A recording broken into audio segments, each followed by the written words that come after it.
Hi friends. So మనం daily ఎన్ని అడుగులు వేస్తే మనకు బ్రెయిన్లో స్ట్రోక్ కానీ, లేకపోతే గుండె హార్ట్ అటాక్ కానీ, లేకపోతే రక్తనాళాలకు సంబంధించిన జబ్బులు కానీ, హెల్త్ బెనిఫిట్స్ అనేవి పాజిటివ్గా ఉంటాయి అనేది తెలుసుకుందామండి. నేను మీ doctor Sasidhar Pamulapati. So magical number అయితే మనం చాలాసార్లు వినే ఉంటాం, 10,000 స్టెప్స్ నడవాలి మనం డైలీ అని వింటూ ఉంటాం కదా.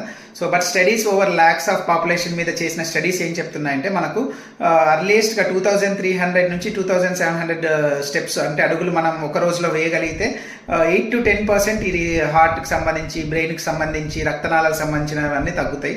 అండ్ ఆల్ కాజ్ మోర్టాలిటీ కూడా ప్రివెంట్ చేస్తాయండి 8 to 10%.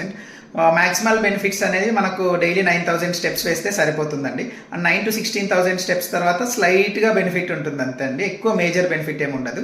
సో ఒకవేళ మీరు ఇలాంటి హెల్త్ ఫ్యాక్టర్స్ ఇవన్నీ రాకోకుండా కాపాడుకోవాలంటే ఇప్పటి నుంచి అయినా డెఫినెట్గా 2,700తో స్టార్ట్ చేయండి. వీక్లీ 1,000 స్టెప్స్ ఇంక్రీజ్ చేయండి. సో ఈ ఇన్ఫర్మేషన్